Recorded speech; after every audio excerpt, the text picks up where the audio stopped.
गुरु महाराज के पावन पुनीत चरण कमलों में कोटिन कोट प्रणाम और यहाँ पर उपस्थित समस्त सत्संगी प्रेमी भाई बहन बुजुर्गों के भी चरणों में कोट कोट प्रणाम करता हूँ।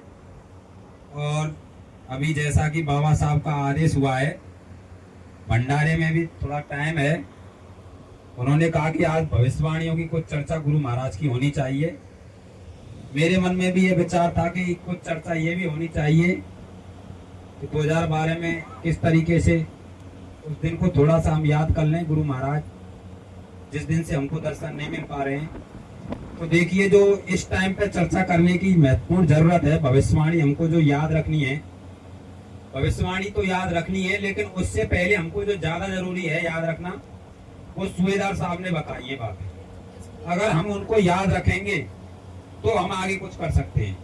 जैसे कि गुरु महाराज ने कहा, वो भी भविष्यवाणी है एक तरह की। गुरु महाराज ने सन 62 में एक सर्वधर्म सम्मेलन हुआ था। कृपाल सिंह जी महाराज, जो कि दिल्ली में उनका आश्रम था, उन्होंने एक विश्व धर्म सम्मेलन करवाया था जिसमें पूरे विश्व के साधु महात्मा धर्मावलंबी सब लोग आए थे। तो वहां मंच बनाया गया था जिसपे साधु महात्मा विराजमान थे और नीचे लाखों की संख्या में पब्लिक थी। तो गुरु महाराज को भी उसमें निमंत्रण दिया गया। तो गुरु महाराज वहां पर गए दिल्ली में।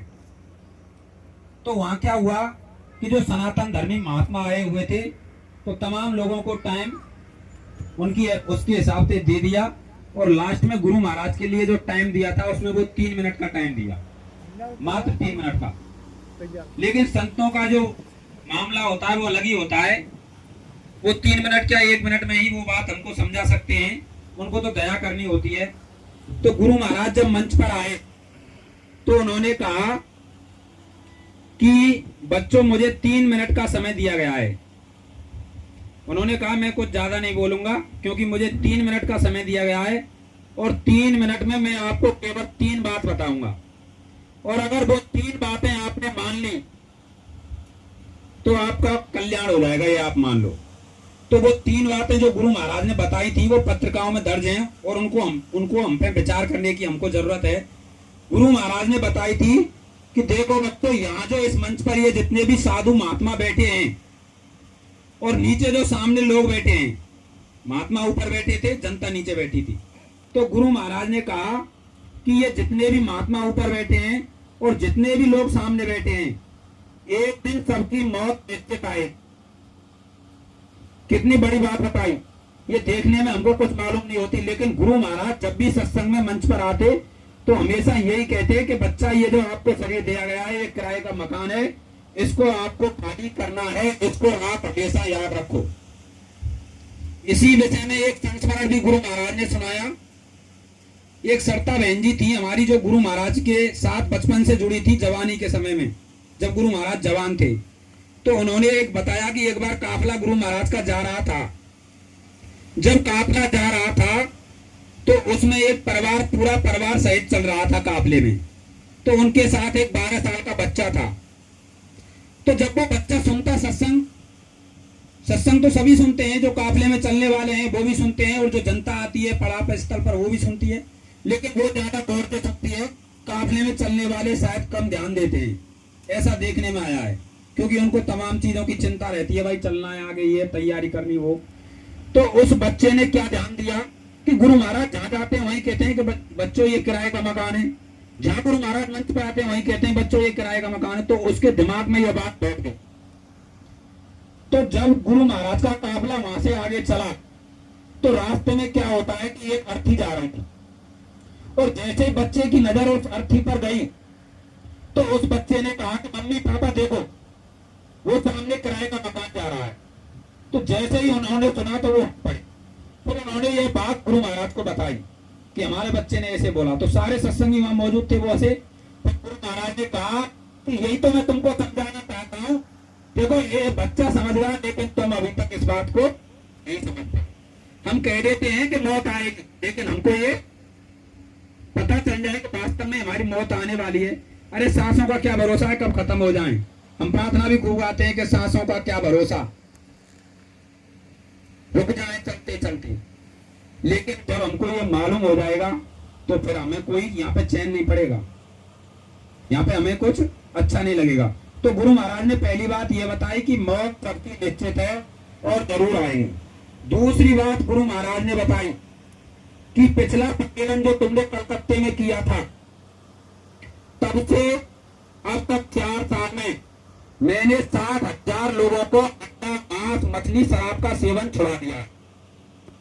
तो गुरु महाराज ने उन महात्माओं की तरफ इशारा करके कहा कि ऐसे ही एक एक महात्मा यदि 50,000 नहीं 10,000 को आप सुधार देता तो पूरा हिंदुस्तान शाकाहारी हो जाता और सतयुग की यहाँ पे तैयारी हो जाती। गुरु महाराज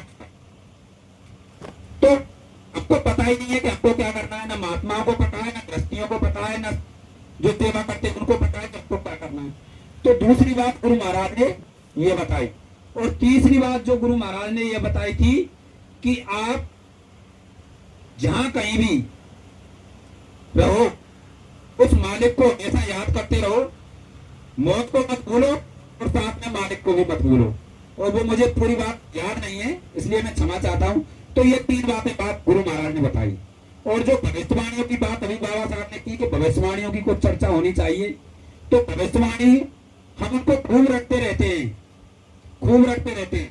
और भविष्यवाणियों में भी लोगों में गलतफहमी हो गई है। मेरे मतलब की भविष्यवाणी मैंने पकड़ ली, दूसरे मतलब की भविष्यवाणी दूसरे ने पकड़ ली।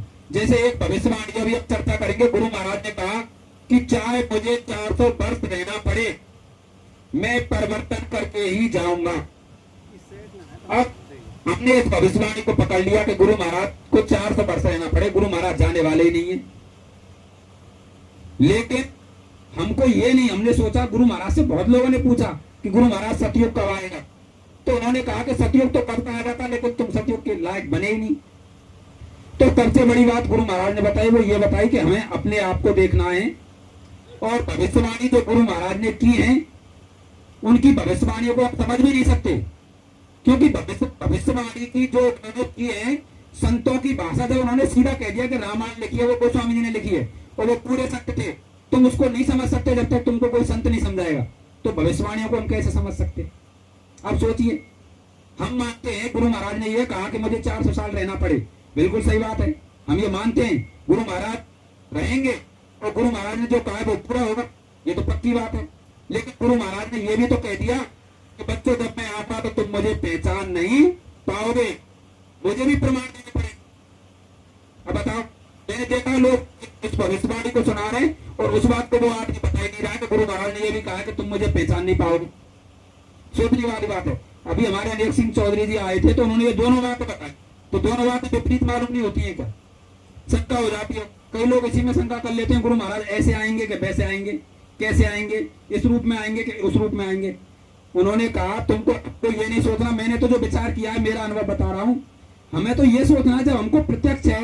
गुरु महाराज ने 2012 में लीला और गुरु महाराज गुप्त हो गए, लेकिन उसके बाद भी गुरु महाराज ने कई प्रेमियों को दर्शन दिए, कई प्रेमियों ने उनको अनुभव हुआ, ऐसे नहीं ध्यान में नहीं, गुरु महाराज ने प्रत्यक्ष दर्शन दिए। जैसे एक धौलपुर संगत में एक बाबा थे, वो रो रहे थे, तो गुरु महाराज 4 बजे उनके घर पर पहुंच गए और उससे कहा कि बच्चा क्यों रो रहा है। हमारे सियाराम फौजी हैं, उन्होंने भी अपना सत्संग सुनाया था आगरा के, तो बोले मैं भी बहुत रोता था 2012 के बाद में, गुरु महाराज तुम कैसे चले गए, तुम्हारे काम तुमने तो ये कहा था वो कहा था, कैसे होगा।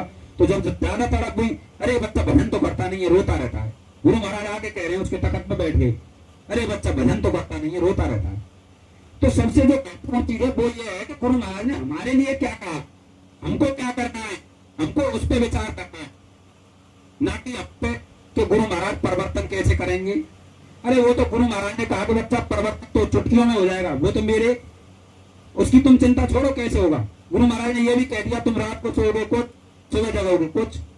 तो हमें भविष्यवाणियों में ज्यादा दिमाग नहीं लगाना, हमें कहां दिमाग लगाना है कि गुरु महाराज से प्रेम कैसे बढ़े, उनके आदेश का पालन कैसे हो, हम सेवा करें, भजन ध्यान करें, सत्संग करें।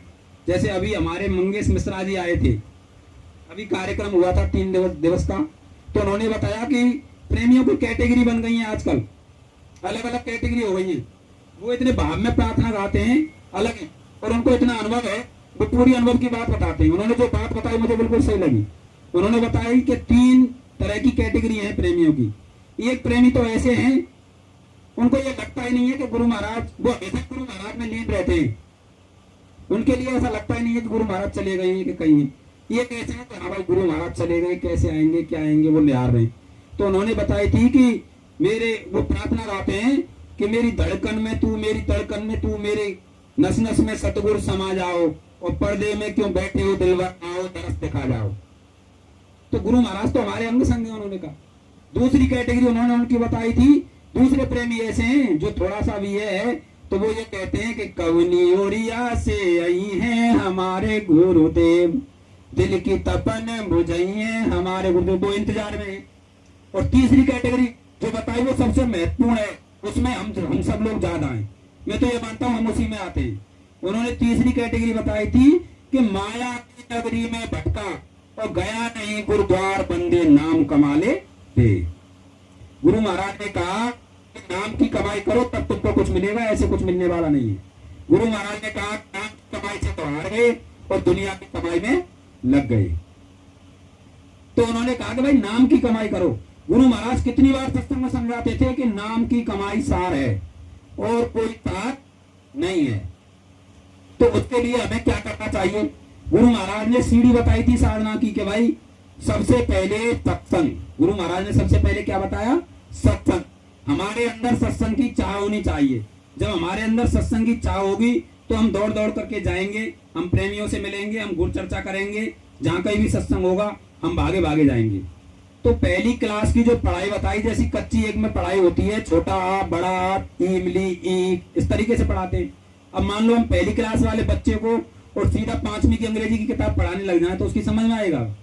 तो पहली सीढ़ी बताई गुरु महाराज ने सत्संग। जब आप सत्संग सुनोगे तो गुरु महाराज ने कहा कि फिर आपके अंदर सेवा का भाव बनेगा, फिर आप सेवा करोगे, और जब सेवा करोगे तो आपके अंगों की पवित्रता आएगी, और तब आप करोगे सुमरन। तब हम क्या करेंगे? सुमरन और प्रार्थना करेंगे। ध्यान भजन तो हम कर ही नहीं सकते। ये हम सोच रहे हैं कि हम ध्यान भजन कर लेंगे, ध्यान भजन हमारे बस का नहीं है। गुरु महाराज ने कहा ध्यान भजन तो हो रहा है, उसको कोई क्या करेगा? भजन तो हो रहा है, ये सब संरचना ही भजन से टिकी हुई है। अगर भजन की आवाज 1 सेकंड के लिए भी बंद हो जाए तो ये तमाम सृष्टि का खात्मा हो जाएगा, यहाँ कुछ भी नहीं रहेगा। गुरु महाराज ने कहा तो भजन तो हो रहा है, तुम तो केवल गुरु को प्रसन्न करो। गुरु महाराज ने एक सत्संग सुनाया था कि गुरु को कर प्रसन्न तेरे भले की कहूं, सत्संग में तू जाग तेरे भले की कहूं। ये मतलब तमाम उसमें चौपाई थी, मुझे पूरा याद नहीं है, लेकिन ये पूरा सत्संग गुरु महाराज ने सुनाई। पंडित जी चौपाई बोलते थे और गुरु महाराज उसका अर्थ करते थे। तो उसमें सारी चीज आई कि सेवा में तू जाग, सत्संग में तू जाग तेरे भले की कहूं, मान बढ़ाई छोड़ तेरे भले की कहूं, निंदा चुगली छोड़ तेरे भले की कहूं। तो इन चीजों पे हमको गौर करने की जरूरत है। गुरु महाराज 60 साल तक, मुझे तो यही ध्यान है, मैं जब छोटा सा था सत्संग में जाता था, गुरु महाराज ये बात हमेशा बोलते थे कि ये किराए का मकान है, और गुरु महाराज ये भजन पे भी बैठाते थे। मैं तो 15 मिनट से कम नहीं बैठाते थे, मैंने देखा है। मैं 5 मिनट पहले ऐसे उगार उगार के देखता था कि गुरु महाराज कहाँ है, यहीं बैठे हैं कि कहीं चले गए मंच पे, क्योंकि हम बैठ तो पाते नहीं थे, बच्चे थे, और मेरे अंदर सत्संग भी समझ में नहीं आता था, लेकिन बड़ी दया थी। तो सबसे ज्यादा है प्रेम। गुरु महाराज ने कहा कि प्रेम में वो प्रसन्न हो जाता है मालिक। अगर तुमको गुरु से प्रेम हो गया तो तुमको कुछ नहीं करना, और गुरु तुम पर प्रसन्न हो गए तो फिर तुम्हारा काम बना बनाया है। अभी हमें एक प्रार्थना मोबाइल पर किसी प्रेमी ने भेजी थी, तो वो मुझे बहुत अच्छी लगी। अभी खाना बन रहा है और मैं हमारे भंडारी महोदय से निवेदन करूंगा कि समय का इशारा कर देंगे जैसे ही पूरा हो जाएगा। तो देखो कितनी बड़ी किसी प्रेमी ने भेजी है, और ये हमने एक गुरु भाई थे हमारे, उन्होंने सुनाई थी। हम एक सत्संग में गए थे एक जगह, बहुत अच्छा सत्संग हुआ था। तो उसमें है कि अगर हमारा प्रेम, हमारा इश्क गुरु से हो जाए तो कुछ करने की जरूरत नहीं है। तो इसमें कहा है कि हमन है इश्क मस्ताना हमन को होशियारी का, हमन है इश्क मस्ताना हमन को होशियारी क्या, रहे या आजाद या जग से हमें दुनिया से यारी क्या। ये मैंने 2-3 साल पहले एक साधक थे, उन्होंने सुनाई थी। तो ये मुझे मोबाइल पे मिली, मुझे याद आ गई। तो उन्होंने कहा, रहे आजाद या जग से, हमें दुनिया से यारी क्या, जो बिछड़े हैं प्यारे से, भटकते दर बदर फिरते। कितनी बड़ी बात है। हम ये समझते हैं कि हम बिछड़ गए, गुरु महाराज हमसे बिछड़ गए और हम उनसे बिछड़ गए। इसी चक्कर में लोग तमाम दौड़ लगा रहे हैं। मैं भी इधर उधर गया, कई जगह गया, मैं कई महाराजों के भी मैंने सत्संग सुने कि कहां पे दया मिलेगी गुरु महाराज की, लेकिन अंत में मुझे यही अनुभव हुआ कि दया मिलेगी तो वो एक जगह बैठने पर ही मिलेगी, भाग दौड़ में दया नहीं मिलेगी। तो उसमें कहा है, जो बिछड़े हैं प्यारे से, भटकते दर बदर फिरते। जो बिछड़ में, और उनके ये हो गया कि हम बिछड़ गए, वो दर दर भटक रहे, चलो भाई यहाँ जाओ, वहां दया हो रही है, वहां उनके सत्संग में चले जाओ, उनके गुरु भाई के उस सत्संग में, उस साधक के में चले जाओ, वहां दया मिलेगी। लेकिन आगे इसमें कहा है, हमारा यार है हमें, हमन को इंतजारी क्या। लेकिन जिनका यार अंतर में प्रकट हो गया, उनको कहीं जाने की जरूरत है क्या? उनको तो है ही नहीं भाई। यार तो हमारे अंदर बैठा है, और कभी कौन की तरफ से हो रही है? हमारी तरफ से हो रही है। गुरु महाराज ने कहा, तुम दरवाजे पे आते नहीं, तुम कहते हो दया कर दो, दया कर दो, दया कर दो, लेकिन दरवाजे पे तुम आते नहीं। जहां दया होती है वहां तुम गैर हाजिर होते हो। पत्रिका में लिखा है, साफ साफ गुरु महाराज ने लिखा, एक प्रेमी ने पत्र लिख के भेजा कि गुरु महाराज मैं बहुत दीन हूं। हम मुंह से बात करते हैं, सबकी यही हालत है। उन्होंने पत्र में लिखा, मैं बहुत दीन हूं, मैं नीच हूं, मैं निकम हूं, मैं अधीन हूं, मैं अधम हूं, निकम हूं, ऐसे तमाम शब्द उसने लिखे और लिख करके गुरु महाराज को भेजा कि मेरे ऊपर दया कर दीजिए। तो गुरु महाराज ने पता जवाब में क्या लिखा? गुरु महाराज ने उसको जवाब में लिखा कि दया तो बदस्तूर जा रही है, लेकिन जब दया होती है वहां घाट पर तुम पहुंचते ही नहीं, तुम वहां गया तो लोग कहते हो और सोचते क्या है कि दया नहीं हो रही। एक हमारे गुरु भाई हैं, साधक, अच्छी साधना है उनकी, तो उनके सत्संग सुना रहे थे। एक बार हम गए तो उन्होंने सुनाया कि लोग कहते हैं गुरु महाराज की दया नहीं हो रही, दया नहीं हो रही। अरे जिनको दया मिल रही है उनसे पूछो, वो आपको बताएंगे कितनी दया है गुरु महाराज की। तुमने तो अपना पात्र ही उल्टा कर रखा है।